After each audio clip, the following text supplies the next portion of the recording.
Our second annual symposium from the Breast and Ovarian Cancer Prevention Program, and we're so excited that you've chosen to join us in this new virtual format. Tonight our topic is holistic care of the high-risk patient, and we have an exciting program for you. We're going to be discussing hormone therapy for this group of patients. We're going to be discussing mental health needs and how to address them, how exercise and mindfulness practices can impact cancer prevention and cancer-related care. And perhaps most importantly, we're going to be open for questions. So I hope you've come with some great questions for us. We'll have a good discussion. I'm going to invite my panelists to introduce themselves. So I'd like to start with Dr. Lisa Abaid. Dr. Abaid? Hi, I'm Lisa Abaid. I'm a gynecologic oncologist and part of the high-risk breast and ovarian cancer program. I'm happy to be here tonight to talk to you guys a little bit more about hormone replacement therapy and some of the options in this patient population. Thank you, Dr. Abaid. How about you, Carolyn? Hi, everyone. My name is Caroline Cosgrove, and I am an oncology social worker here at Hoag and with the High Risk Clinic. And I'm here to speak to you about mental health screening in the high-risk community, and I'm excited to be with you all. Fantastic. How about you, Nicole? Evening, everyone. My name is Nicole Urban, and I am the fitness coach at the Hoag for Her Center for Wellness. And I'm excited to share with you all how physical activity can help minimize your patient's likelihood of developing cancer. Great. And Anusha. Good evening, everybody. I am Anusha Wijayakuma, the wellness consultant at Hoag Hospital, and I'm delighted to be here with you all this evening to talk about mindfulness and meditation for resilience. What we all need this week especially. So as I've invited everyone to introduce themselves, I realized I forgot to introduce myself. So I am Dr. Heather McDonald. I'm the medical director of our breast and ovarian cancer prevention program. I'm an OBGYN who specialized in breast surgery and breast cancer. And I'm really excited about our program tonight.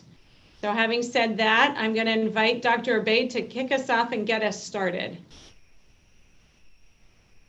So tonight I'm going to be discussing hormone replacement therapy. And when we talk about a high-risk population, we're primarily talking about a BRCA1 or 2 carrier. When we talk about hormone replacement, we're also talking about systemic hormone replacement.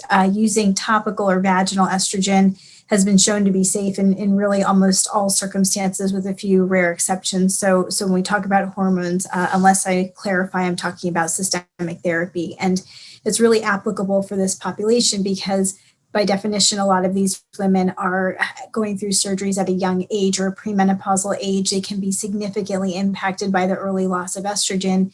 And I think the default sometimes in a woman who's high risk for really any type of cancer is, we want to say less, less is more, and we try to be very minimalistic about what we give them. But we actually have good data to show that this population can benefit from hormone replacement with a very, very few exceptions to that. So I thought this is a great population to review some of the indications for hormone replacement. Next slide, please. Next slide, no disclosures. So the population we're talking about carries a very high risk of both breast and ovarian cancer. BRCA1 and 2 approaches 80% lifetime risk for breast cancer. For ovarian cancer, BRCA1, somewhere between 40 and 45% lifetime risk, and BRCA2, just about 15 to 20% risk. And those risks start to go up, as you can see with the BRCA1, that curve starts to go up in their late 30s. For BRCA2, it's late 40s, early 50s. So there is a bit of a difference there in terms of some of the recommendations for prophylaxis. Next slide. So for our high-risk population, our BRCA1 and 2 carriers, we start with ultrasound and CA125 screening annually, starting around age 30 or 10 years prior to the earliest affected family member. It's pretty rare to have an ovarian cancer under age 30, but with BRCA1, I've seen a handful of ovarian cancers in 36, 37, 38-year-olds. So with that exception, for most women, it's going to be at age 30. And then ages 35 to 40, we start doing the screening more often every 6 months. In some women, we can even alternate an ultrasound and a CA-125 at 3-month intervals, so they're getting some sort of screening every 3 months. And by age 40, for most women, that's the age that we're considering prophylactic surgery. Some women push that out to age 45, particularly BRCA2 carriers, in which case we would extend the screening until they had their preventative surgery. Exams every 6 to 12 months, usually annually until age 35, and then every 6 months between ages of 35 and 40. And then, as I said, the screening is generally 10 years before the earliest age of ovarian cancer diagnosis. We've not really shown that we're impacting mortality from ovarian cancer by doing this screening, but there is a suggestion or a trend towards improved survival, and there is definitely a trend towards diagnosis at an earlier stage, so stage 1 or 2 instead of stage 3 and 4, and that's expected as the data mature, that's expected to translate into a survival advantage. Next slide. So chemo prevention in women who have not undergone surgery, for both BRCA carriers and non-carriers, oral contraceptive use decreases the risk of ovarian cancer by up to 50%. By 10 years of use, we're seeing that 50% decrease. And that holds true across the population of BRCA carriers, which is a pretty impressive reduction. The idea being that we suppress the greater the number of ovulatory events, the higher the chances that there will be some mutational event that will lead to carcinogenesis. And so if we can decrease the number of ovulations and repair that the ovarian cortex has to go through, we can decrease the number of cancers that we see, which is also why things like breastfeeding and pregnancies are protective as well. In Lynch syndrome carriers, which is a genetic disease associated with both ovarian and endometrial cancer, we also see a benefit for both of those cancers. Dr. McDonald will address a little more about breast cancer risks, but with modern lower dose oral contraceptives, it doesn't appear to increase any breast cancer risks. And the risk reducing, even in women who are taking oral contraceptives, it doesn't change that recommendation for the BSO when their childbearing is complete. Next slide.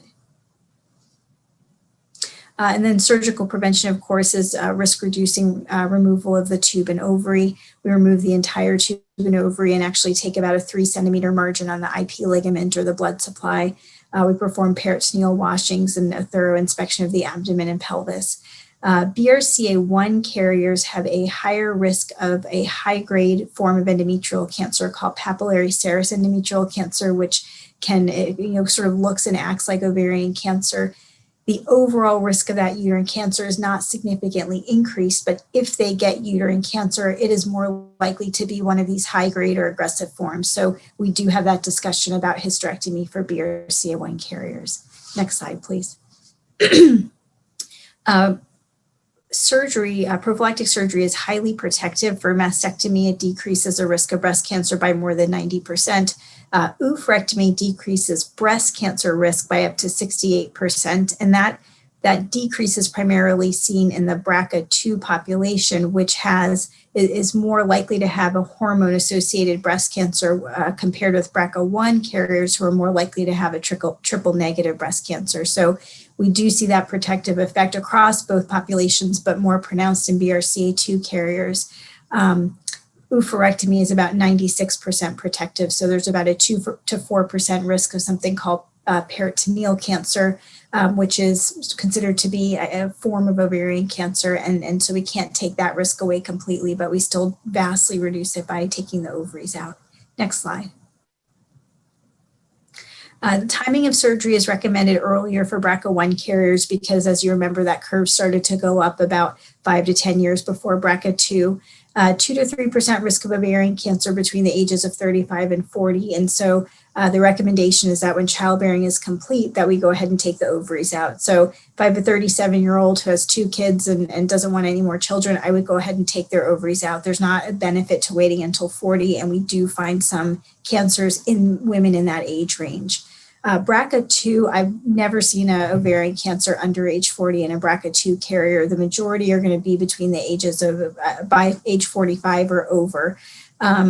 So again, that recommendation can be pushed back till when childbearing is complete. Most BRCA carriers do undergo BSO between the ages of 35 and 40. So women who are in that population do tend to have a pretty good uptake of these options to reduce their cancer risk. Next slide. Once we take the ovaries out, we see the cessation of menstruation either from BSO or in this population, particularly young women who have had breast cancer, we will sometimes see ovarian failure or temporary pause in ovarian function from chemotherapy or radiation. When that happens, when you have this sudden loss of hormones, you do get rapid onset of menopausal symptoms. So they tend to be more severe and more frequent in terms of the hot flashes. We can see sexual and urinary dysfunction, bone loss, cardiovascular risk, and a negative impact on quality of life. And there are effective treatments which are underutilized in this population because of the concern for exacerbating or increasing their risk of cancer recurrence. Next slide.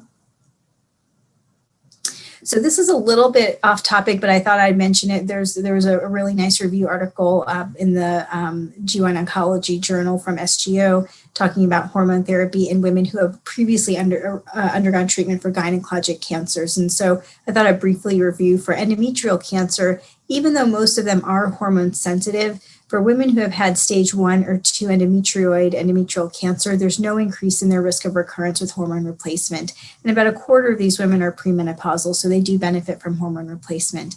Women who have stage 3 to 4 disease or the real high-risk histologies, it is not recommended to undergo hormone replacement therapy in that population. That is a minority, though, of the women who have endometrial cancer.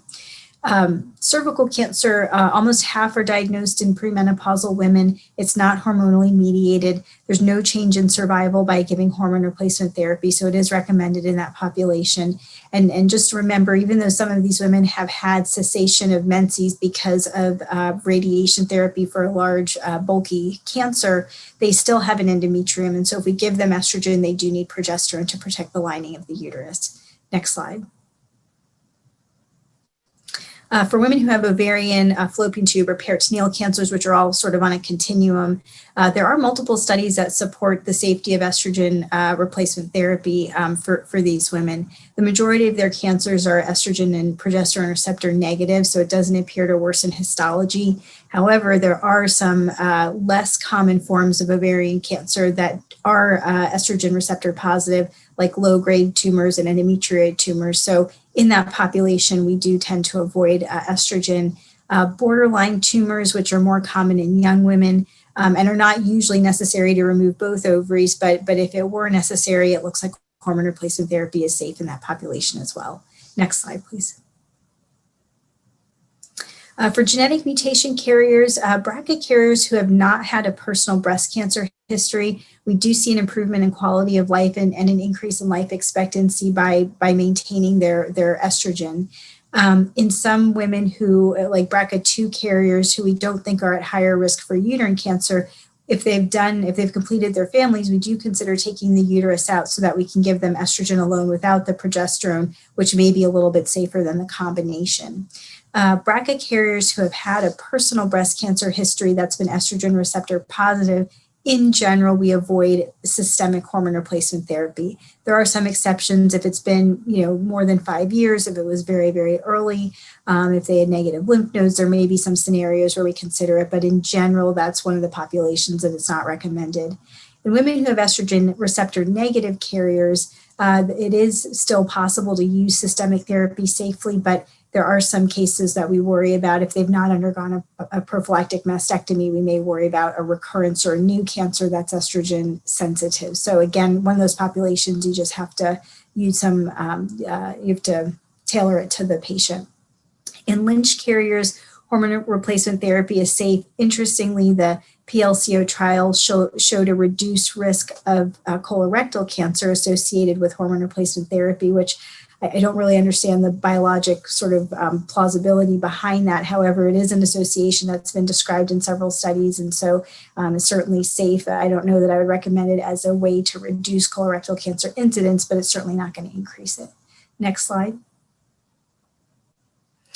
Benefits of hormone replacement therapy in terms of quality of life and sexual functioning. We did see across the board that there was some decline in sexual functioning, even in women who were taking hormone replacement therapy when they underwent premenopausal BSO, but it was improved significantly. Dyspareunia and hot flushes were significantly improved in women who were able to take hormone replacement therapy. We have clear data for bone health, that the effects of, or the benefits of estrogen on bone health, not particularly or not specifically in a BRCA population, but there's no reason to believe that the data we have in the general population doesn't apply to them. So if we have a BRCA carrier that can't take estrogen, we do monitor their bone health closely. Cardiovascular risk is one of the most common questions I get asked by the BRCA 1 and 2 patients, because they hear that if I take my ovaries out, I may have a higher mortality due to cardiovascular risk. If in a general population, yes, that holds for women under 45 undergoing BSO. But if you look at a BRCA carrier, their risk of death from ovarian cancer outweighs their risk of death from cardiovascular risks. And so even though you may increase their cardiovascular death risk a little bit, you decrease their death risk from ovarian cancer dramatically. And so, really the scale comes out in favor of taking the ovaries out, even with that potential bump in cardiovascular risk. Next slide, please. So I kind of addressed this a little more here. When you look at overall mortality in the BRCA carriers, it's actually reduced. The hazard ratio is 0.4 for women for breast cancer and 0.2 for women with ovarian cancer. So the decrease in ovarian cancer risk is really driving that overall reduction in mortality. In BRCA non-carriers who have a BSO prior to age 45 and don't use hormone replacement therapy, it looks like the overall mortality is about 12% higher. But if you take hormone replacement therapy, it's really, you mitigate that risk entirely. Without hormone replacement therapy, it can be about 40% higher due to heart disease and stroke. So that risk can be offset in non-BRCA carriers by taking hormone replacement. Next slide. Other benefits, cognitive function, we do see a decrease in the risk of dementia in the general population if they have a BSO before age 49, but that is also normalized by taking hormone replacement therapy. The numbers are small, and BRCA population is also small, so we don't have great numbers in that population, but that's what we see in the general population. And then in terms of breast cancer risk, Dr. McDonald will address that shortly. Next slide, please. After BSO, there's no real formal recommendations for monitoring. BRCA2 carriers have a less than 1% risk of primary peritoneal cancer following BSO, so we recommend just an annual pelvic exam for that population. BRCA1 carriers, the risk is about 2 to 4% of peritoneal cancer, so we do get a screening CA-125 once a year as well. And then for bone health, calcium, vitamin D, DEXA scan after the BSO, weight-bearing exercise, the usual things. Next slide. And there's some nice review articles and some statements by SGO with the North American Menopause Society that speak to this. And that's where I got a lot of this data. Thank you. Thank you, Dr. Obaid. That was fantastic. If we can go to the next slide set, please. I'm happy to pick up the baton. This is kind of part 2 of how do we provide patients the best of both worlds with cancer prevention, ovarian removal, and hormone replacement. Next slide. I also have no financial disclosures that are related to this. Next slide. So I'm going to talk about what are the risks of hormone therapy after the risk-reducing surgery, and what alternatives for women who are either not candidates or who are anxious about taking hormone therapy, what alternatives do we have to manage those side effects? So next slide. So as Dr. Obaid just said, to quickly summarize, the hormone therapy for any woman who has a premature loss of estrogen, the women we're talking about here, it's a surgical loss, but even for women who have other causes of premature ovarian loss or failure, it is well documented that adding back the estrogen that they have lost prevents bone loss, prevents cognitive decline, prevents the development of mood disorders and cardiac disease. And in italics, I have at the bottom that premature loss of estrogen leads to an increased mortality. Dr. Obaid showed you some nice data from this specific high-risk population, but it's actually true of the general population. There's some nice studies that came out of the Nurses' Health Study that demonstrated an increased risk of mortality if ovarian function either fails or is removed before the age of 45. So especially in this high-risk population where with our preventative surgeries, we're trying to avoid early loss of life, we have to pay equal attention to the consequences and not leave them with an increased risk of mortality from the cancer prevention strategy itself. Next slide.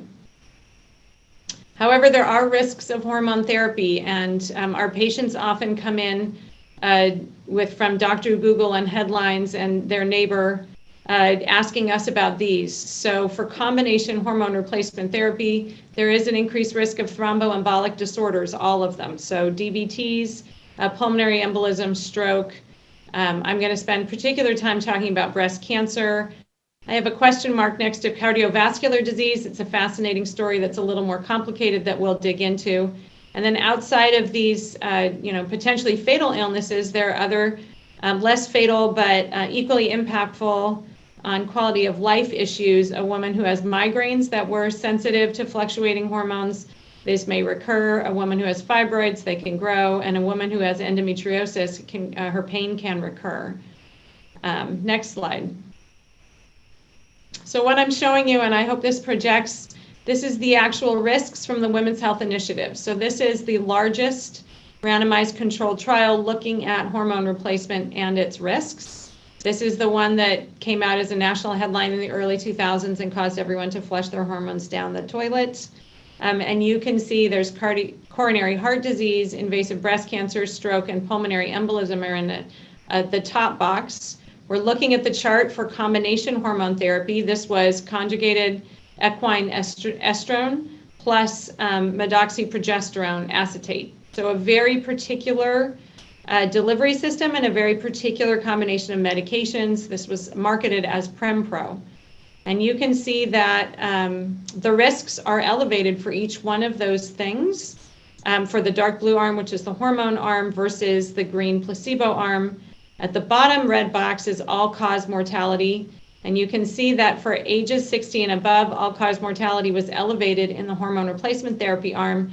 But I'm going to call attention to that first bar graph on the left at the bottom. Those are women ages 50 to 59, and all-cause mortality was actually higher in the placebo arm than the hormone replacement therapy arm. So clearly this is a bit of a mixed picture.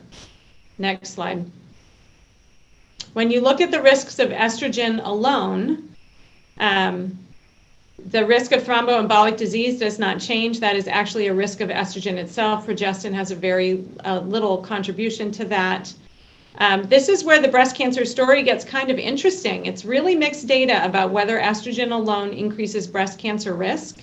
So in the slide that we just saw, there was an increased risk of incident breast cancer in the combination hormone therapy arm. That translated in real numbers to 8 additional breast cancers in a group of 10,000 women beyond what the age expected rate was anyway. That data is pretty consistent across multiple studies. So the risk from combination hormone therapy for breast cancer probably is real, but it's of a level that is so low it may be clinically insignificant, especially if compared to benefits in a group of young women. The risk for estrogen alone in the Women's Health Initiative, which we're about to see, it actually was diminished with women who were on estrogen alone. And the data is really mixed. You can kind of decide what you want to think about estrogen alone in breast cancer and go find the study that will support the impression that you want to see, which means if there is any, if you sort of take overall, if there's any risk, it's probably very low.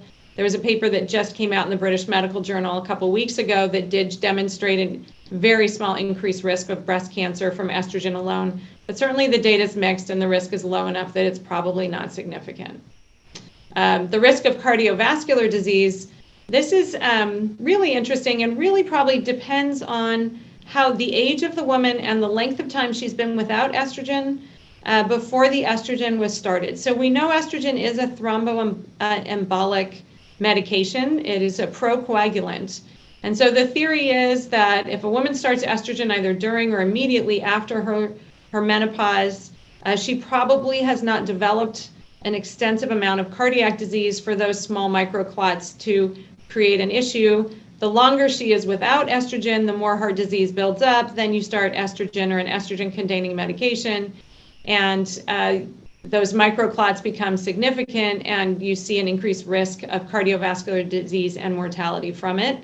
So it's referred to as the timing theory, and it's what has led to a recommendation from the North American Menopause Society, a multidisciplinary group, that recommends if the patient is within 10 years of her last menstrual period, it's probably benefits outweigh risks to start an estrogen-containing medication. But once she gets beyond that 10-year window, her risk of cardiovascular disease probably outweighs the benefit of therapy. So it's just kind of a fascinating and unfolding story. Estrogen alone, of course, can also worsen migraines, endometriosis, and fibroids. Next slide. So this is the actual data from Women's Health Initiative looking at the estrogen alone arm, and you can see the top red box, coronary heart disease, is the top line. In the younger women aged 50 to 55, it was lower in the estrogen alone arm than the placebo arm, kind of caught up in the 60 to 69-year-olds. And in the 70 to 79-year-olds, cardiovascular disease was higher in women on estrogen. And you can see the next bar graph below it, the invasive breast cancer risk was lower for all groups.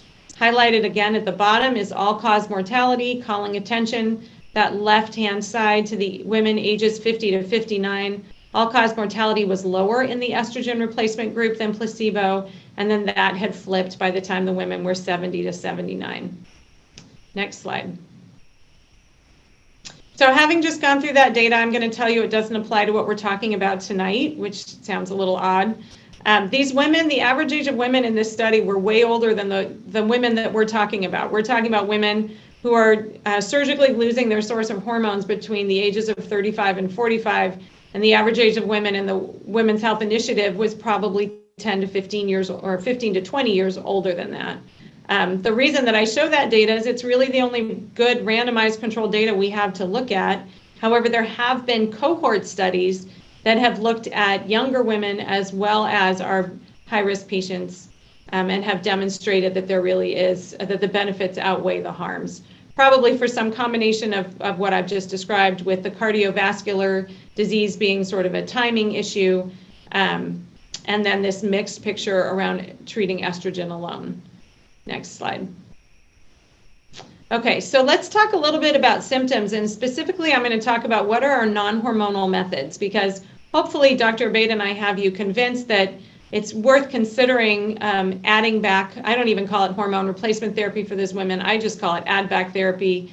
And I tell my patients, if your thyroid failed, we'd give you thyroid hormone. If we take your ovaries out before they're supposed to stop functioning, we need to give you ovary hormone.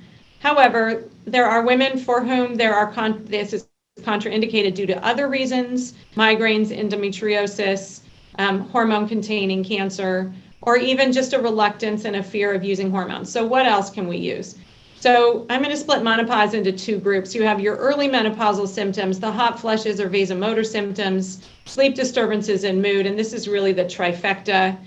And then I will speak about the later menopausal symptoms separately. Next slide. So alternate medical management, then sort of standard replacement of hormones, includes using the conjugated equine estrone plus bazodoxifene, which is a SERM or a selective estrogen receptor modulator. So the idea being they're getting estrogen, but at key tissues, the estrogen receptors are blocked, making the medication safer. It has not been demonstrated to increase breast cancer risk.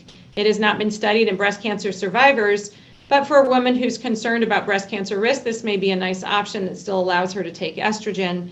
It is FDA approved to prevent hot flushes as well as osteoporosis. So this is an agent that is demonstrated to have significant bone impact. This is not a typo. One of the chief side effects is hot flushes. And I don't know if that's a side effect of the SERM component or just an incomplete treatment from the estrogen component. But for that reason, I'll share in my personal practice, I have not found this medication particularly successful. It is marketed under the name of Duovi. I know other practitioners who swear by it, so it's certainly worth something in the armamentarium. Other medical management strategies for hot flushes include clonidine, the SSRIs, of which paroxetine or Paxil is FDA approved for the prevention of hot flushes, and gabapentin at 900 milligrams a day. Each one of these medications have studies that have demonstrated a 45 to 50% reduction in severity and frequency of hot flushes. And often if a woman has other medical issues, you can combine, one solution for two problems, specifically anxiety and mood disorders. Who doesn't have that in 2020? Paxil or the SSRIs may be a nice option for those. Some of our breast cancer survivors have ongoing neuropathic pain from either radiation or axillary surgery, so gabapentin may be a nice option for them. Somebody who has hypertension already, I don't personally manage this, but I contact their internist and ask if they think clonidine would be a reasonable substitute that might also help with hot flushes. Next slide. So lifestyle choices or other non-medical management strategies. If the patient is overweight, if she can lose weight and achieve a BMI below 26, that has been demonstrated in several studies to reduce hot flush frequency and severity. Exercise is an interesting one. Active exercise itself can bring on hot flushes, but regular sustained exercise over time will again decrease severity and frequency, as well as improve sleep quality. So that's always a promise. Acupuncture, the data is a little bit mixed. The very well done studies that use sham acupuncture demonstrated some benefit to hot flush frequency and severity. The interesting thing was they also did quality of life studies looking at acupuncture. And the side effect of acupuncture is that everyone's quality of life improved, sense of well-being improved, and anxiety and depression decreased. So there's those side effects that we could all live with. So acupuncture is one of my go-to for a patient who is looking for a non-medical management strategy. Major drawbacks are it's time-consuming, requires many appointments. That can be difficult, especially for professional working women. And in an age of COVID, if people are trying to socially distance, it does require going in to see a therapist. Some attention to sleep hygiene is always important. Even if hot flushes are waking patients in the middle of the night, what then happens? Is she in an environment then where she could go back to sleep? For a patient whose insomnia is really her primary issue, cognitive behavioral therapy. I had to prevent myself from throwing a whole bunch of data slides in here because I'm a big convert right now. Actually, the data around CBT demonstrates as much improvement in sleep quality and sleep time as any prescription that we can write. So I'm a huge proponent of this. I'm highlighting an app called iSleep. The early data is demonstrating that online tools can be as successful as in-person tools. It takes a significant commitment from a patient. It's like 12 weeks of going back to school, but I just love the idea that you can train your brain to go back to sleep. And it's interesting, waking moments are not diminished, but overall sleep time is increased. So literally people wake up and kind of think, I woke up and go back to sleep. Melatonin also is an herbal approach with very little downside to try and improve sleep quality. And I'll point out at the bottom of all of this, that the placebo effect for hot flush control is about 50%. So, on some level, we could give people Tic Tacs. It should make them feel better. But we can take advantage of that placebo effect. And if you think back to my previous slide, the medical management strategies I showed you were, slightly better than placebo effect. Next slide. So for our later menopausal symptoms, this is really genitourinary syndrome of menopause. This is vaginal dryness, dyspareunia, urinary frequency, and frequent urinary tract infections. And this can be really miserable for our patients who are, getting more than 2 or 3 years out from their loss of estrogen. Next slide. So alternative management really kind of centers around moisturizers and lubricants, avoiding things that cause irritation. So alcohols and perfumes can definitely be irritating. Many of those things are in body soaps and body washes, as well as laundry soap, which is probably one of the most toxic substances we all come into contact with.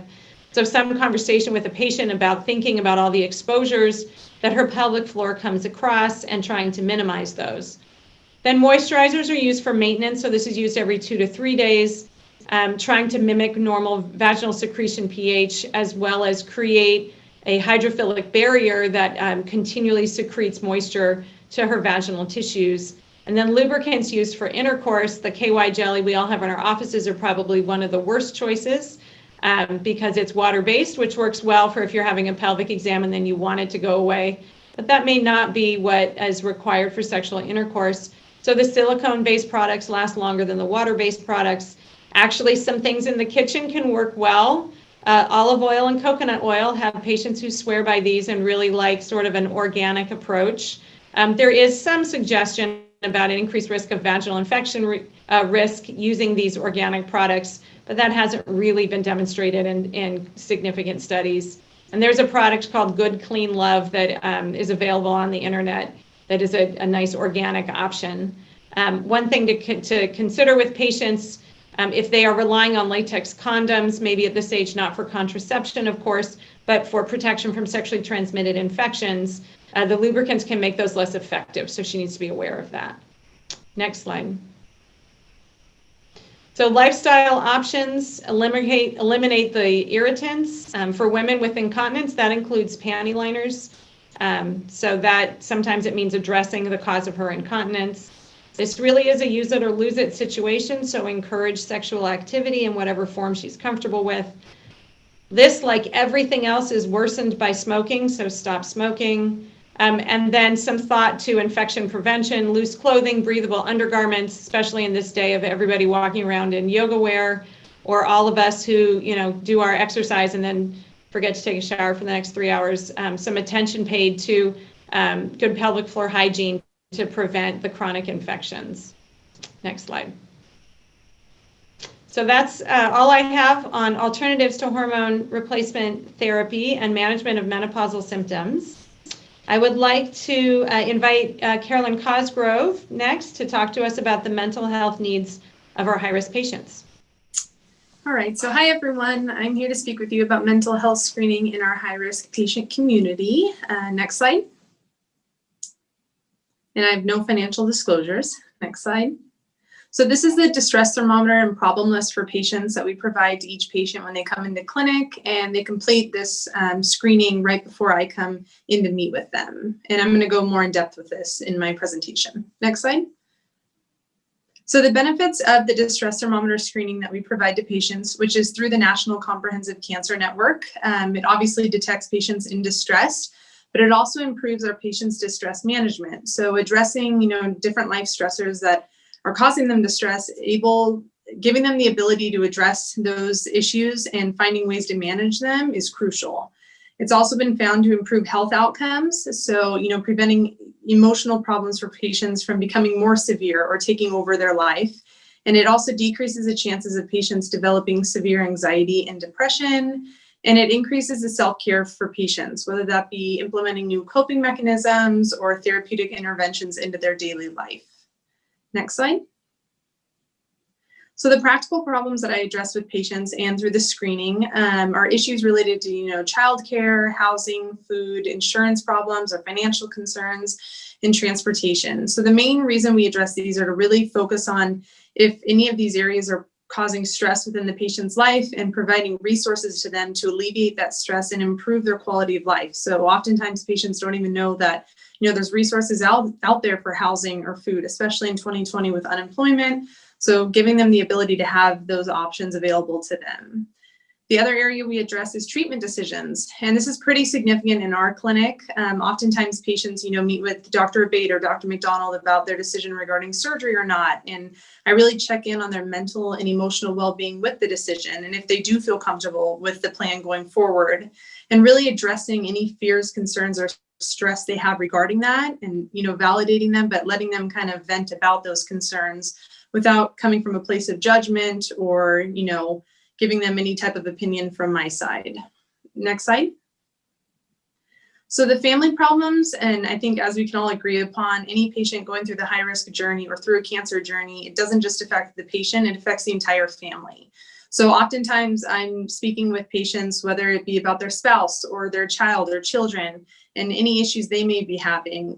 Sometimes it's, coping with the patient's health concerns, or a patient comes to me wondering, how do I speak to my child if they have BRCA? Or, I'm planning to go through surgery. How do I address that with my kids, or warn them, or have that conversation? And so I'm going to speak further about the force. It's Facing Our Risk of Cancer Empowered, and they have a ton of information for patients that I'll talk about later in my presentation. But really giving them the resources to have that conversation without coming from a place of fear, but being comfortable having that with their children. One of the most significant problems that patients face, or a huge life decision, is their ability to have children. And oftentimes that's a patient that's faced with the decision of whether or not to go through a surgery that will take away their chances of having children altogether.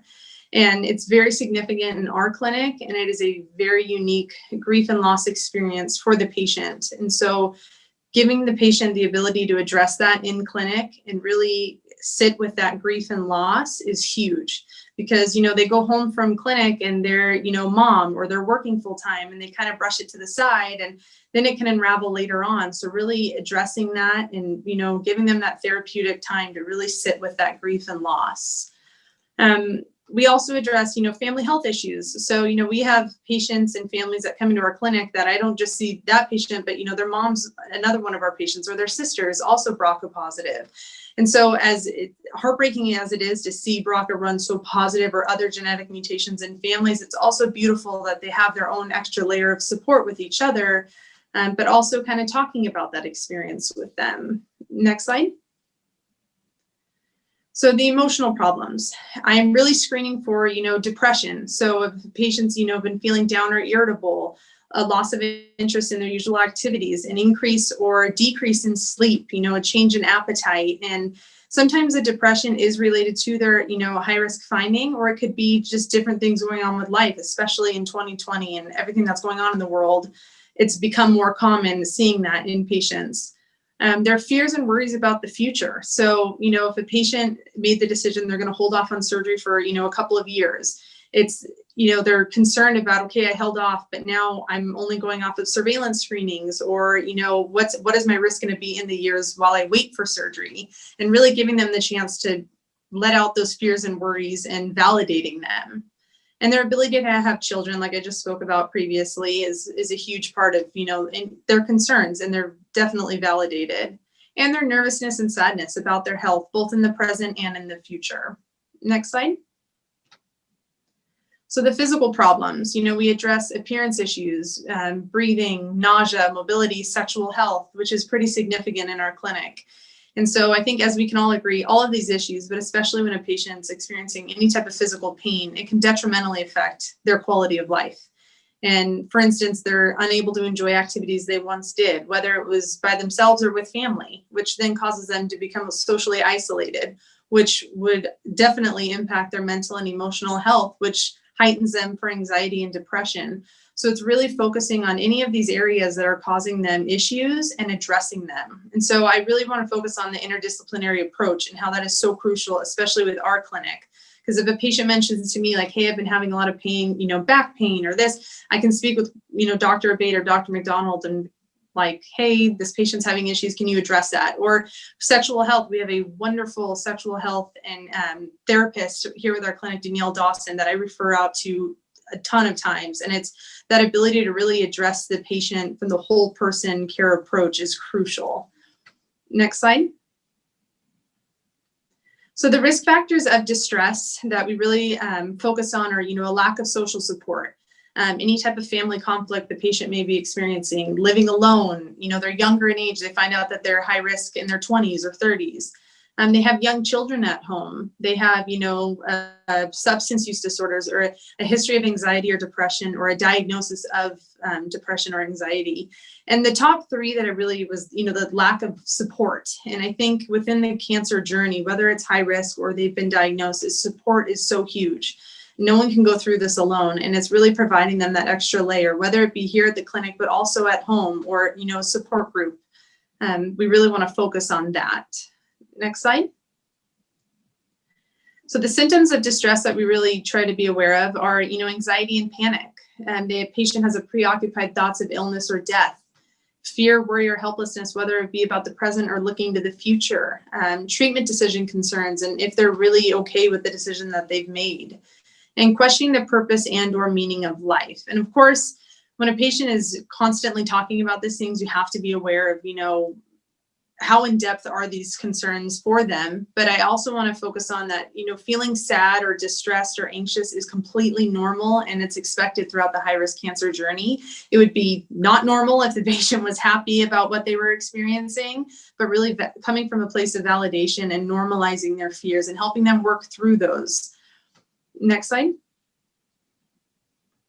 So anxiety, depression, and distress, these are all sort of intercorrelated together. It was found that patients that were really experiencing heightened anxiety, depression, or distress were overestimating their risk status.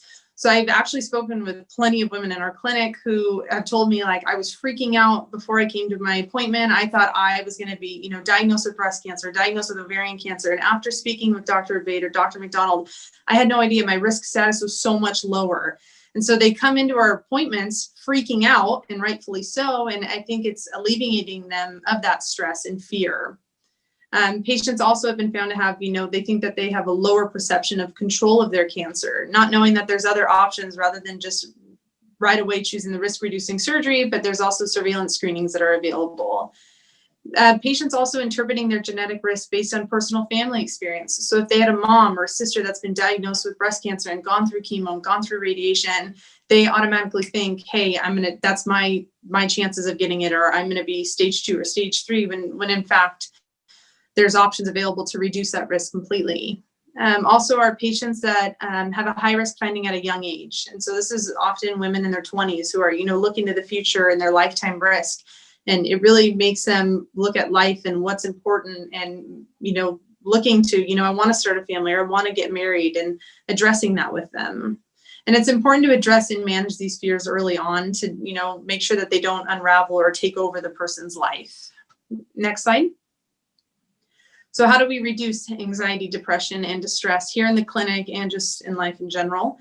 We really want to implement appropriate coping mechanisms in the individual's daily life. So whether that be, exercise with Nicole when they, meet with her in the afternoon after I speak with them, or meditation with Anusha, or, music, or any type of coping mechanism that can really impact their life and help them reduce the distress or anxiety or depression that they're experiencing.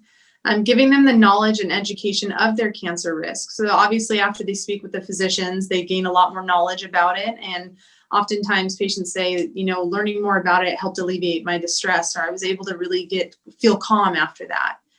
Increasing their social support. So it was actually a study was found that patients that openly communicated about their hereditary risk with their support systems, whether it be family or friends, they were actually found to have lower distress findings. So it's sort of like talk therapy. They were able to talk through those fears or worries or just the facts that this is what's going on in their life. They felt less distressed, which is really actually important, I think, to talk about with patients rather than hiding this huge life event for themselves. And providing patients resources. So whether that be, support groups for them, or FORCE, that was the website I spoke about earlier. It's Facing Our Risk of Cancer Empowered. They have so much information on, just on BRCA1 or 2 or other genetic mutations, what a mastectomy would be like, a hysterectomy, how to speak to children about your cancer risk, and looking just for different resources available to them. I give it to pretty much every single one of our patients, and it's been really beneficial. And also providing therapist referrals. So for private therapy or counseling, it's definitely beneficial for patients. And I'm also available to speak with them privately as well. Next slide. So the mental health support for our high-risk community here in our clinic, we really focus on that whole person care approach. And that's really important because obviously I think we can all agree, a person's physical, mental, and emotional health needs are all correlated together. So if we're not addressing every single one of those components, something's missing. And so that's where, the interdisciplinary team here is really working together to provide that compassionate care and support to our patients, whether it be the doctors, the nurses, nurse practitioners, social workers, chaplains through the Cancer Institute, and the wellness practitioners that are available to patients whenever they need. Next slide. And these are just the resources from my presentation. Thank you. Thank you, Carolyn. That was fantastic. Next, Nicole is going to talk to us about the importance of exercise, and I think provide us some demonstration for inspiration. Yes, welcome guys. So I'm a fitness coach, and I'm excited to share with you how physical activity helps minimize cancer prevention in your patients. Next slide, please. I have nothing to disclose for financial disclosures, so next slide.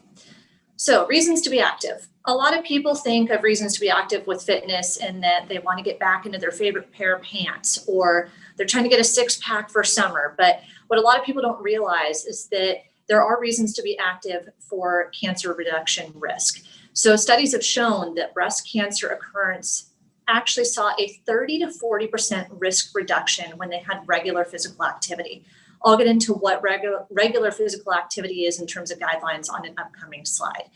Physical activity has also been shown to reduce your risk of many other cancers, including colon, endometrial, and there's actually quite a long list, but these are the most common ones that physical activity helps with. Next slide, please. So the positive impacts physical activity has on the body. Physical activity helps lower the risk of certain sex hormones, such as estrogen and growth factors, which are associated with cancer development and progression.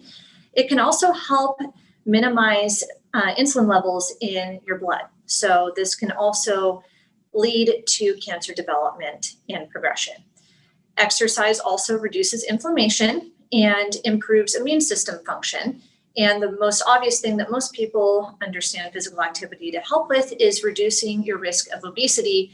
And obesity is definitely linked to cancer as well as many other health factors. Next slide, please.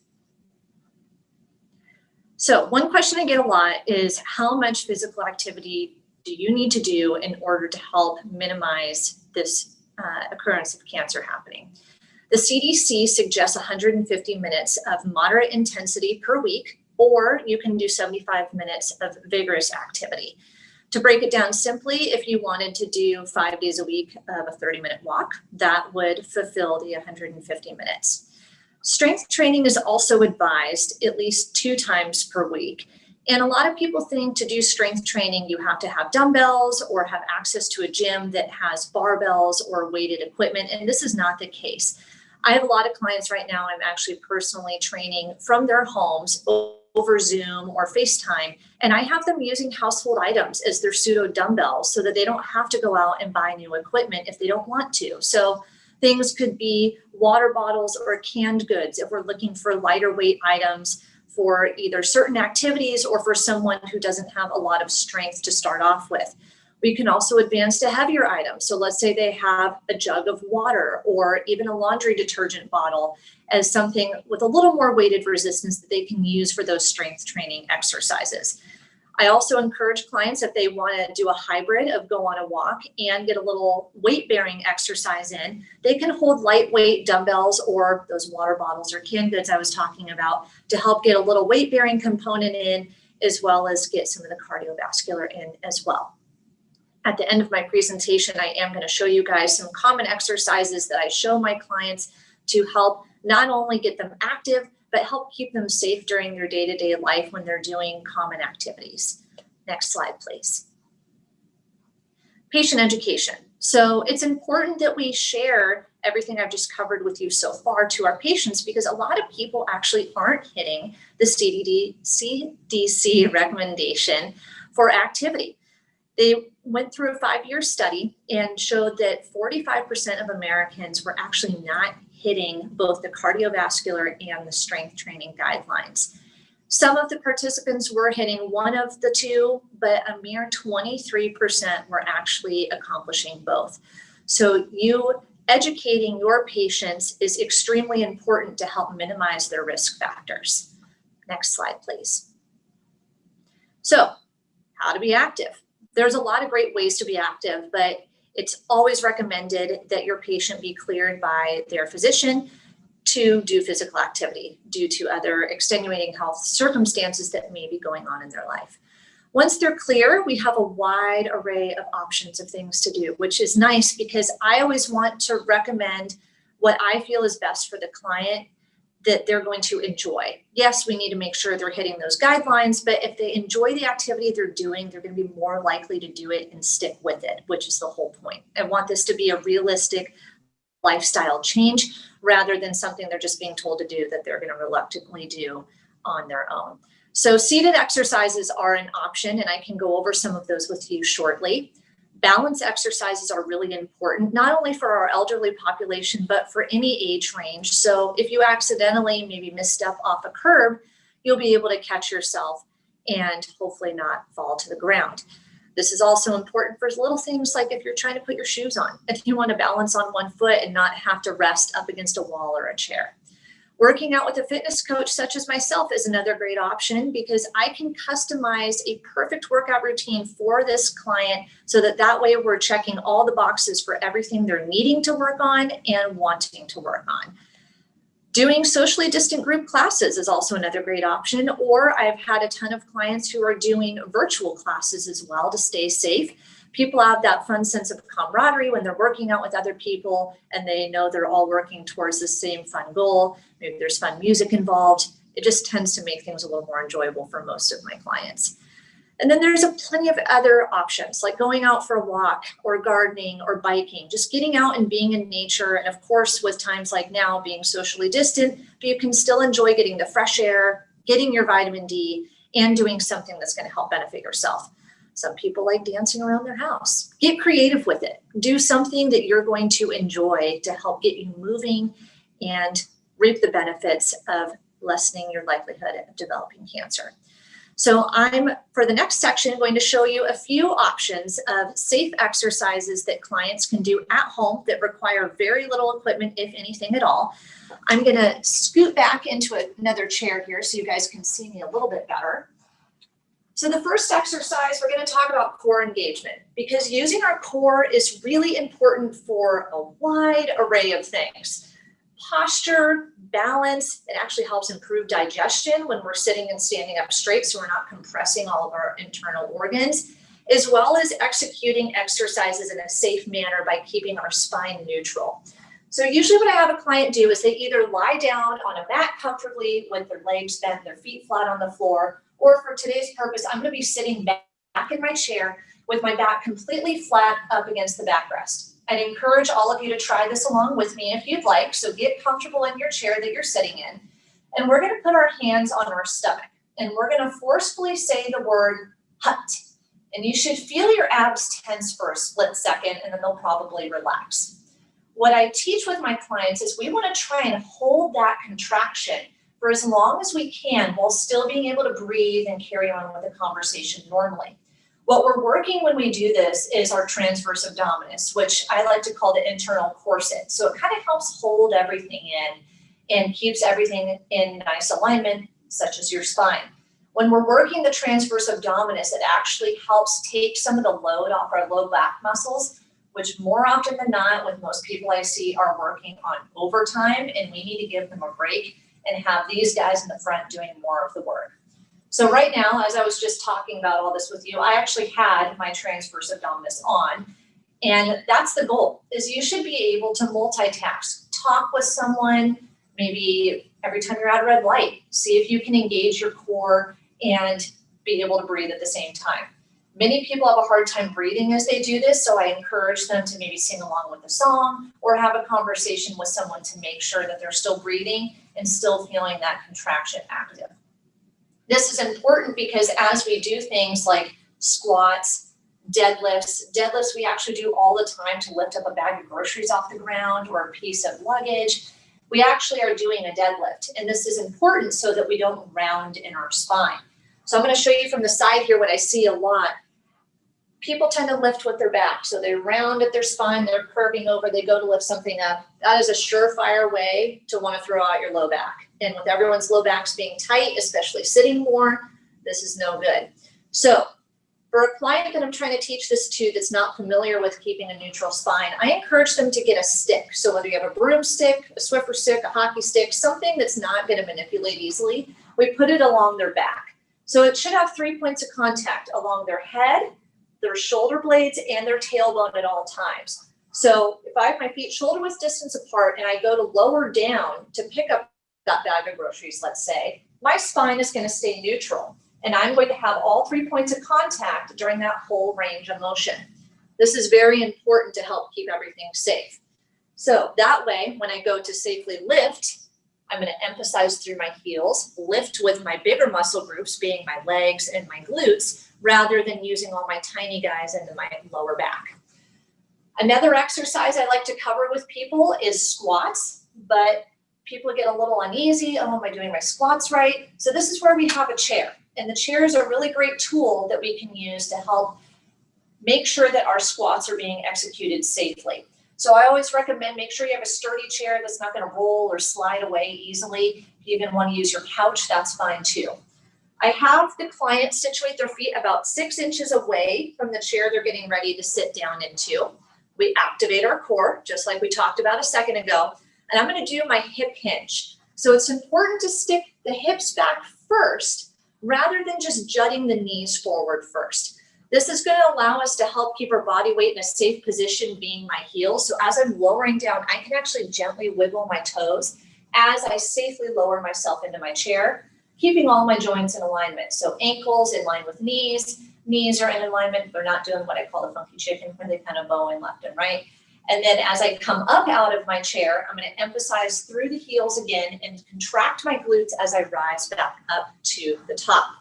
So this is a really easy exercise. We're working major muscle groups, which is good for burning calories and is going to help potentially for certain clients get their heart rate up a little bit. So we're getting a little bit of that cardiovascular component as well. So there's a lot of things we can do in our day-to-day life that's going to make us more physically active and help us work towards these CDC goals and getting our activity in, aside from setting aside maybe 15 or 30 minutes during your day to do these activities on your own. I'd like for us to advance to my last slide, please. So hopefully you learned something new today and you can do something for your future self that you will thank yourself for. Thank you so much. Thank you, Nicole. That was fantastic. And last but certainly not least, we're going to talk with Anusha about resilience and meditation. Thank you, everybody. And next slide, please. I have nothing to disclose. Next slide, please. So it's always a joy to talk about meditation and mindfulness. And I think with the month, the week that we are in, the day that we are in, we need to be building resilience, honestly, now more than ever. And it's something that I do talk a lot about with our cancer patients in every clinic. And very often what I find in my line of work is their cancer diagnosis or their pre-viva diagnosis is often not the leading concern in their life. Very often it's other related stress and anxiety that they're feeling. The pandemic has completely compounded that, along with other familial, societal responsibilities, expectations, the to-do list, etc. So what I always try to do with our patients is to invite them into understanding what mindfulness and meditation really is. So for those of you that may be new to the practice, mindfulness is a practice that you can do anywhere at any time. It is simply drawing your attention to your breath in any given moment. And so you could be practicing it right now by paying attention to hopefully what I'm saying and what all of the other wonderful presenters are saying. But what we often find, if we're really honest with ourselves, is that yes, we're paying attention, but we're thinking about what we have to do after this event, what we need to do tomorrow at 12 o'clock, Saturday, next Tuesday, and the list goes on. And what we find is that we are constantly in this divided state of mind, and we're not able to be fully present. So mindfulness is simply drawing your attention to your breath in order to bring the body and mind together as one, so you can be present, away from the past, away from projecting into the future, even if it's tomorrow, as I'm sure a lot of us have been doing.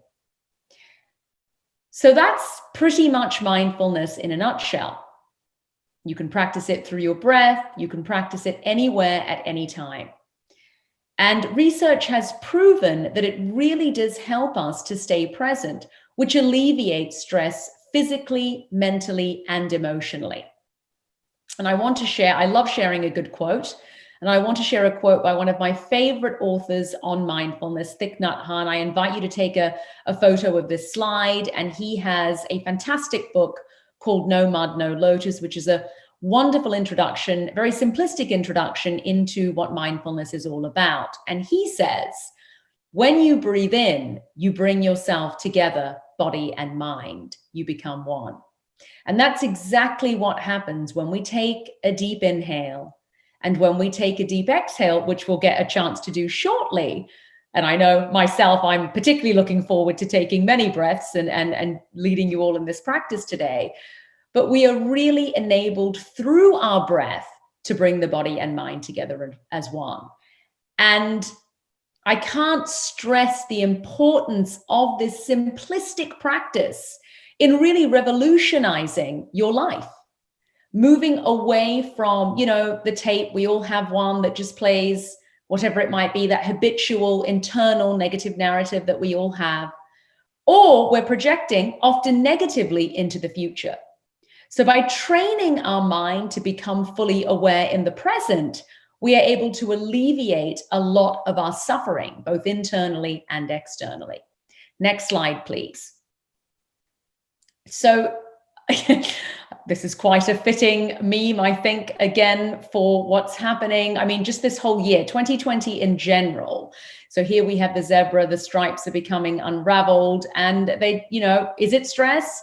And we all know, yes, it is stress. And the wonderful thing about meditation and mindfulness are they are proven to help alleviate stress. And I kind of want to pause for a moment just to talk about the breath. We'll have an opportunity to practice a meditation for those of you that have never experienced it before. And hopefully you'll be able to see not only the benefit, but just how simplistic these practices can be for yourself and your patients. But when we take an inhale and we force an exhalation, we actually activate the parasympathetic nervous system response in the body, which is the aspect of our central nervous system that calms us.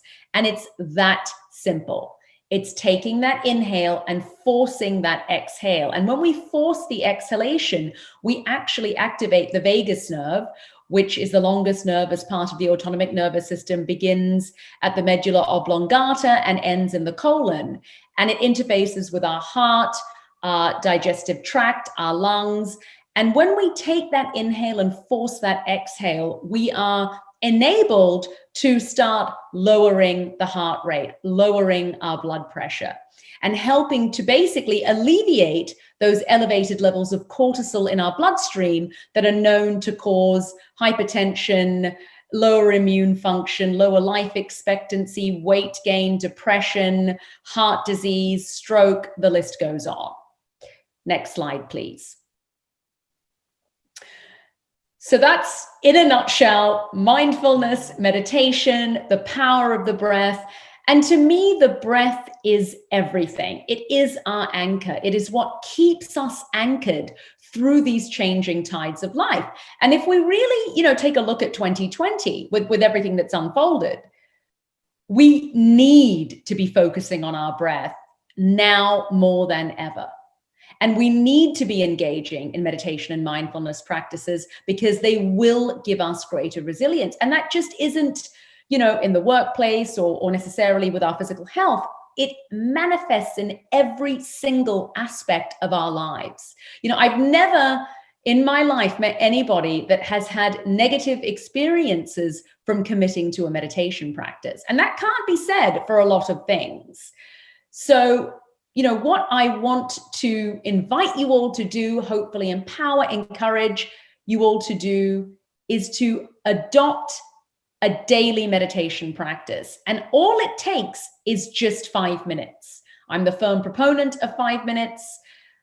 I'm working on a research feasibility study currently actually with Dr. Heather McDonald, which is looking at perioperative pain management for breast cancer patients and the feasibility of simplistic meditation and pranayama practices to look at narcotics usage post-operatively. And we're excited about this.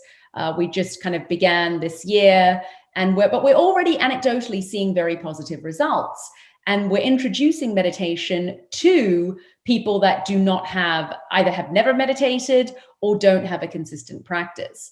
So I myself see daily with all of our patients that we see at our clinic, just leading them and guiding them in a 5-minute meditation, the impact that has on their life. And I've listed just a few things here. What can help us with resilience? Very simply, to be fully present in each moment, to bring our attention to our breath, learning to be non-reactive when our triggers are pushed. And for me personally, in my own practice, becoming less reactionary has been life-changing because that impacts every aspect of our life, every relationship that we have personally and professionally. Now, it doesn't mean that we never react. We're human. Of course, we're going to react, but it simply means that we start to become less reactive to everybody and everything around us. We also practice non-judgment towards ourselves and others. We practice compassion and love towards ourselves and others. And there's an ancient Buddhist proverb that says, we cannot give that which we do not have. So if I am not feeling love, compassion, and non-judgment in my own heart and mind, it's going to be pretty much impossible for me to authentically give that to anybody else. So the practice begins with us. We are the change that we wish to see in the world. And then we are able to bring the practice externally and to start impacting change within our family, our friends, with our colleagues in our place of work, and wider society. And I have another quote. As you can see, I obviously love a quote. I have another quote here by Anaïs Nin that says, "And the day came when the risk to remain tight in a bud was more painful than the risk it took to blossom." So as I mentioned, I don't give guarantees, but I can certainly say that if you were to begin a meditation and mindfulness practice today, and you were just to do it, give yourself a 7-day challenge. I couldn't think of a better time to start meditating. I don't guarantee, but I pretty much can, that you will see a difference in 7 days. You will. It'll be subtle, but that's where lasting change comes from. Those subtle changes, where you'll begin to see that your day just flows a little bit more easily. You might start even within that 7-day period beginning to be a little bit less reactive. I encourage you to begin your day with this practice. A simple 5-minute practice that focuses on your breath really does set you up for the day ahead. Next slide, please. And now we get to practice. So you can meditate anywhere. I assume that most of you may just be sitting on the floor or sitting in a chair. So that's what I would encourage you to do. Just if you're sitting in a chair, uncross the legs, the soles of the feet are planted. The palms can be facing up or down. I always like to give 2 options for the hands. There's no right or wrong. If you've been feeling a little bit anxious, a little bit more stressed than normal, I invite you to just gently press the palms down on top of the knees. If you're feeling like you wish to receive, you're feeling, grateful, whatever it might be, you can always have the palms just facing up. So let's take our positions. We're also not slumping. There is only one fundamental principle in a meditation practice, and that very simply is that the spinal column is straight. So we're sitting upright in our chair. Soles of the feet are planting. You can close the eyes if you wish to. You certainly don't have to close the eyes. That's completely optional. I would, though, if you are keeping your eyes open, encourage you to stare at a focal point on the ground beneath you, helping to withdraw one of our main senses of sight. And let's just take a moment to settle in. Just take a moment to relax the shoulders down away from the ears.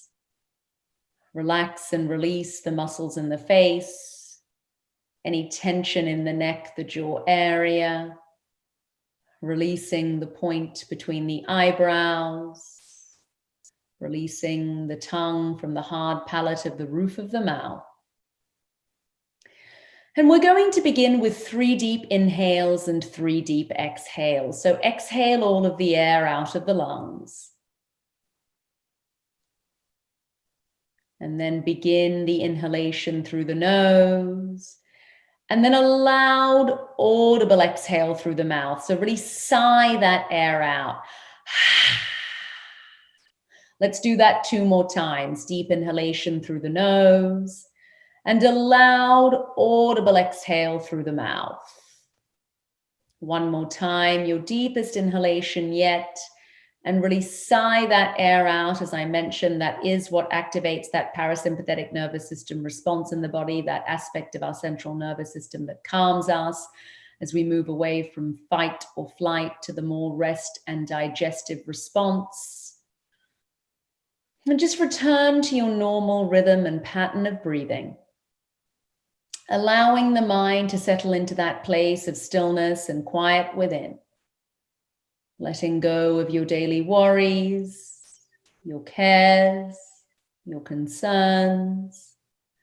You have none of those things in this moment. All that you have is your breath.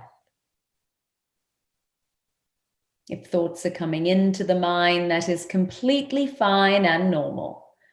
But just allow those thoughts to drift away like clouds in the sky as you return to your body and your breath, your body and your breath, your body and your breath. And I want you all in this moment to relax, because there is no doing this practice wrong. If there are any external sounds, just let them be. And start to notice the shape, the weight of your breath in your body, the gentle rising and the falling. And just notice how your breath feels in this moment. You're not trying to breathe in any particular way right now. You are simply breathing as it comes. There are no need for judgments or opinions here. If you have them, just allow them to drift away like clouds in the sky as you return to your body and your breath, your body and your breath, your body and your breath. You will soon be inhaling for my count and exhaling for my count. So exhale all of the air out of the lungs. And then begin the inhalation through the nose with the mouth closed for the count of 1, 2, 3. Exhale through the nose with the mouth closed for 3, 2, 1. Pause at the bottom of the exhalation before inhaling. 1, 2, 3. Exhale. 3, 2, 1. Pause at the bottom of the exhalation before inhaling. 1, 2, 3. Exhale. 3, 2, 1. Pause at the bottom of the exhalation. I want you to repeat that breath work pattern 3 more times at your own pace, to your own count. So you're inhaling for 3 and you're exhaling for 3. You're pausing at the bottom of the exhalation before repeating again. And as you inhale, I want you to silently repeat to yourself, I am at peace.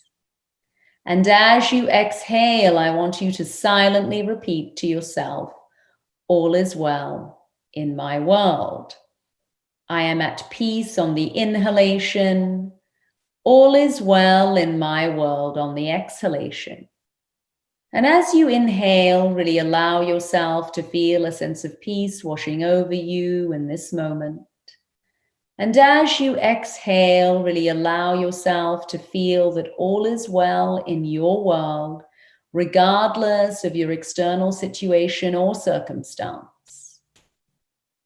You are at peace on the inhalation. All is well in your world on the exhalation. Once you've completed your 3 rounds of that breath work pattern, release, returning to your normal rhythm and pattern of breathing as we take a moment to absorb our practice.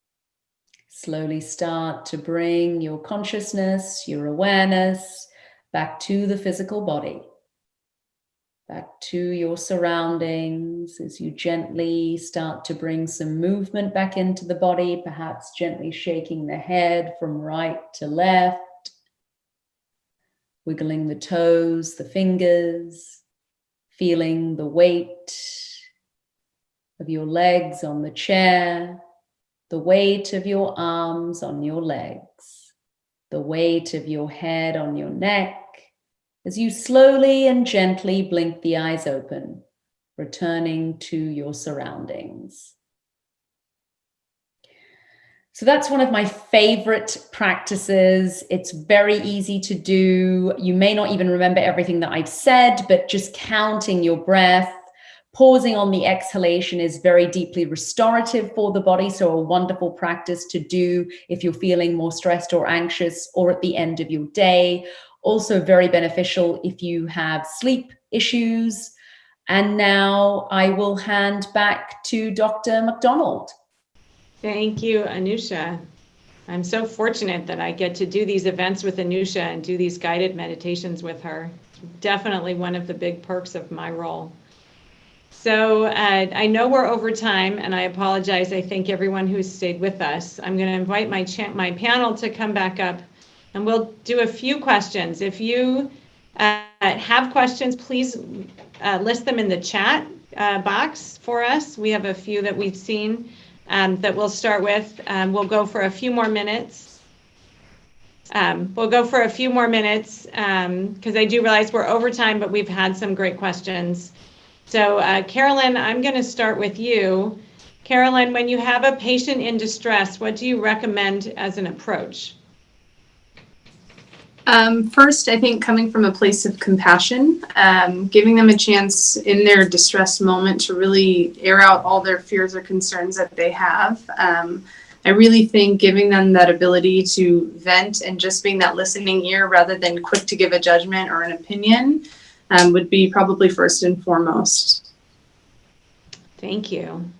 Dr. Abaid, how do you counsel a patient who's really struggling with that choice between risk-reducing surgery and taking medications or hormones after surgery? How do you help give her perspective on sort of the various risks that she faces? I think it's trying to prioritize for some women who have no ovarian cancer in the family and maybe have some incomplete fertility wishes.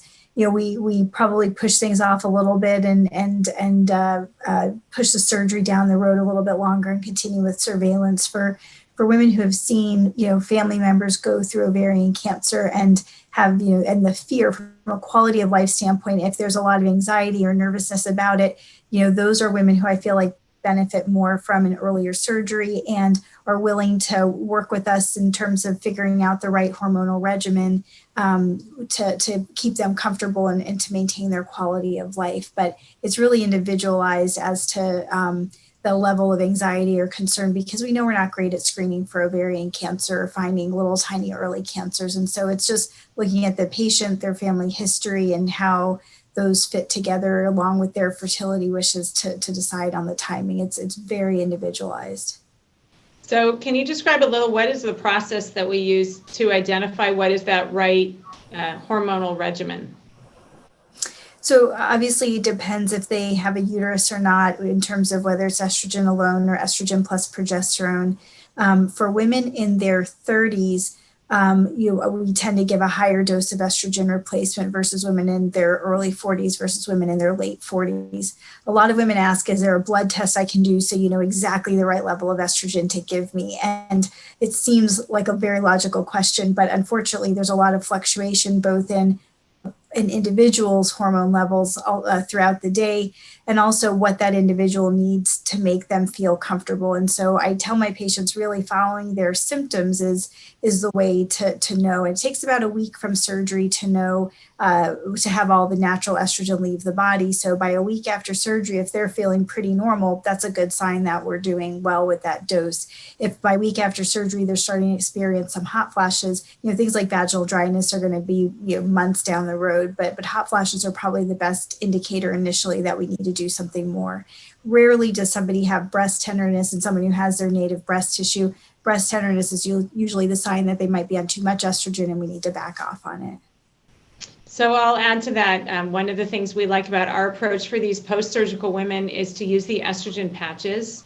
There's some data, small amounts, but some data that suggests that the transdermal approach has a lower post-operative clotting risk than the oral approach because it doesn't have a first pass through the liver. So since there is also a small bump in clotting risk immediately after surgery, One thing that we've tried is the transdermal approach immediately after surgery. We feel like it's a little bit safer. I know one of the questions I've heard previously is, do you need to wait sort of a 4 or 6 week period of time after surgery because of a risk of increased blood clots before you start estrogen? So what would your answer to that be? These are all minimally invasive surgeries, so they're incredibly low risk from a clotting standpoint. The risk with clotting is generally the immobility that you see after surgery. And the whole point of a laparoscopic or robotic surgery is I want that patient to get up and move around. We do hysterectomies as outpatient surgeries now, so women go home the same day, so they're up and moving, and we don't really see an increase in clotting risk. In somebody who has a history of a prior DVT or pulmonary embolism, then I'd probably give them a month of Lovenox prophylaxis if they weren't already on an anticoagulant. But the low dose, the replacement estrogen that we give is such a low dose. Certainly I do like the patch, probably a little bit safer, also more physiologic in that they get a constant level around the clock, but the clotting risk is probably not a real clinically significant issue with the minimally invasive surgeries. Thank you. Switching gears a little bit, Nicole, we've got some questions about stretching. So what is your opinion about stretching around exercise? How important is it? It is very important, just to be point blank. So I always like to use the analogy as your muscle is like a rubber band. So we want ideally a rubber band to fully expand and contract so it'll work optimally. Our muscles are the same way. So with some of the exercises I was demonstrating earlier, I need my muscles to get that range of motion in order to have my joints track properly to minimize any aches and pains or potential risk for injury. If we were to max out that rubber band and ask it to now move, guess what? It might break. And not to say that your muscles are going to break, but it could lead to a strain or a sprain or a tear. And this is not ideal because obviously you just injured yourself. So stretching is very important. I always encourage a warm up prior to starting any physical activity and then a proper cool down, which usually I like to do my stretching then personally, just to help loosen the muscles after they've gone through some rigorous activity. So kind of a follow-up question, if someone has not been active and they're worried about injury, sort of what are your top 1 or 2 recommendations of how they might start becoming active and minimize the chance that they'll injure themselves and their enthusiasm to get moving? So I always encourage clients to listen to their body. This is not a competition. I never want people to feel like, oh, well, Joe over there is doing that, so I should be doing what he's doing. No, you need to do what's best for you and start off slow. So you can always ask for help from a professional and see where would be a good place to start at. But I always like to use a challenge scale. So on a scale of 1 to 10, 1 being super easy, 10 being you can't do it another second.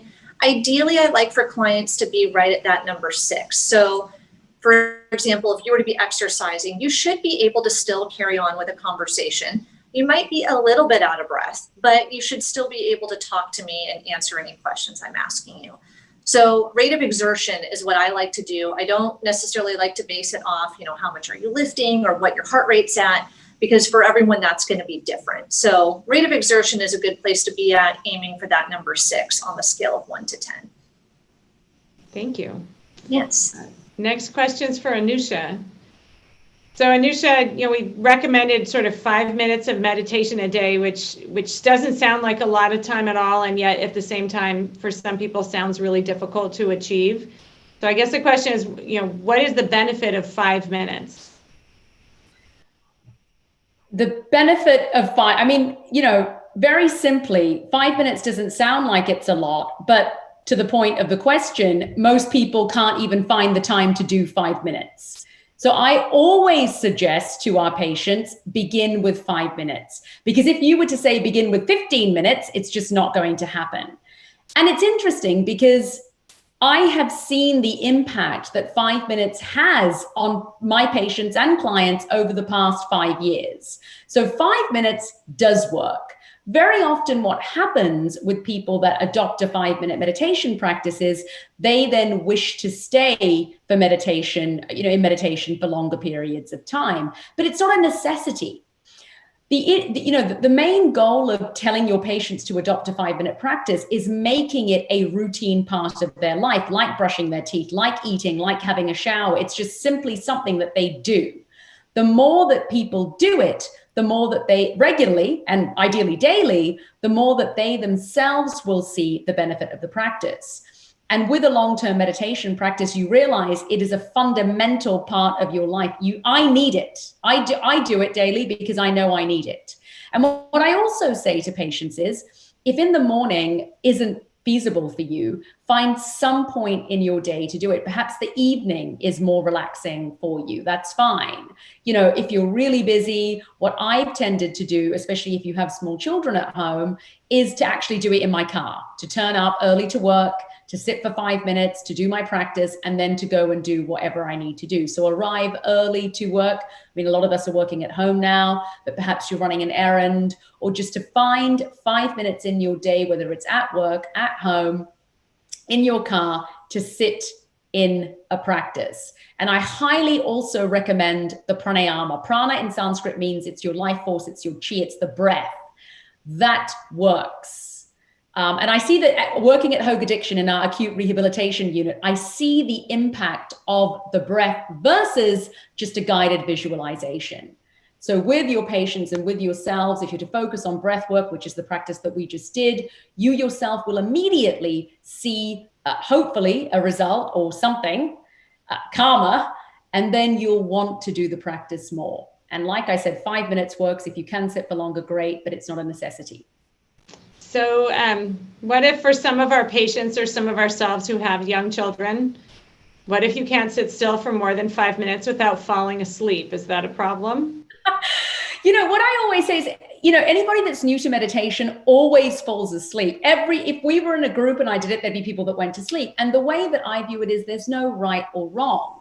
If you begin a meditation practice and you do fall asleep, you're simply listening to your body's needs.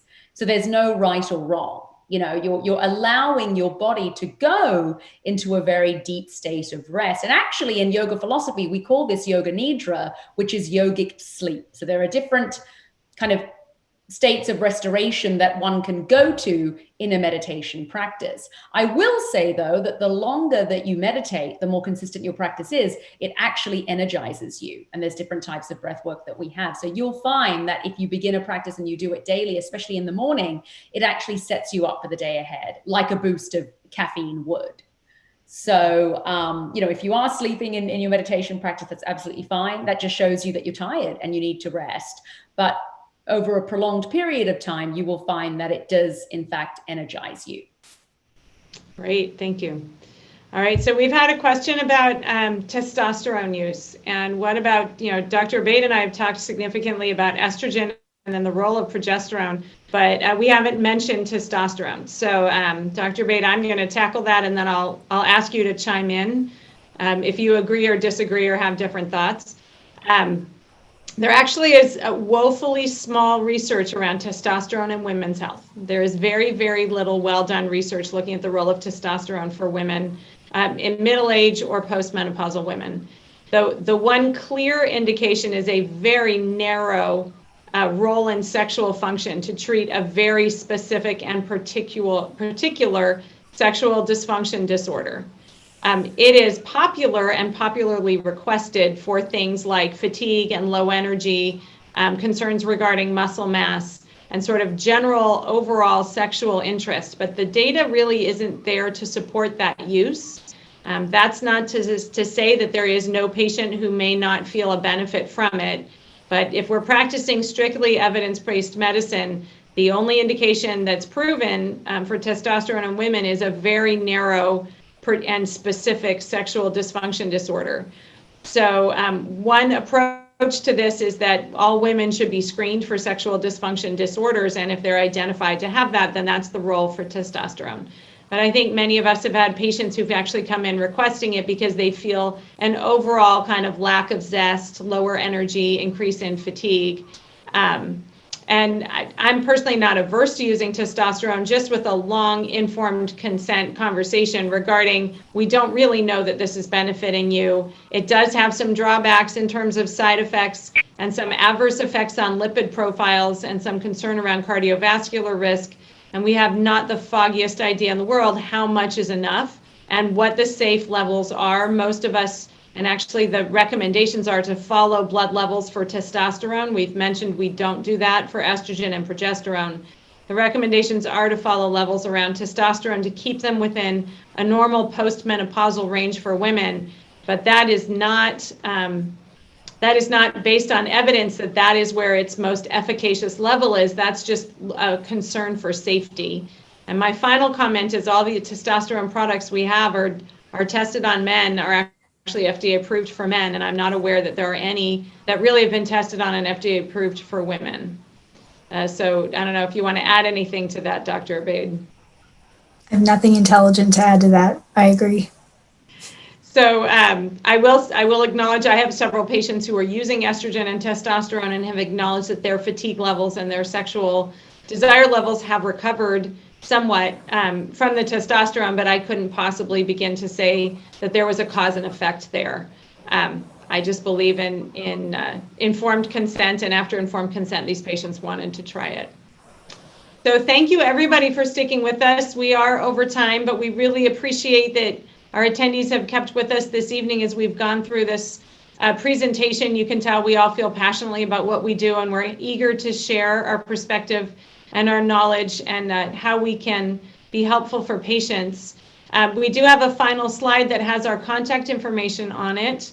It has both our clinic number for our program, for both the Hoag Early Risk Assessment Program, which is identifying women at risk for breast cancer, as well as our breast and ovarian cancer prevention program, which is focusing on our genetic carriers and their families and their risk.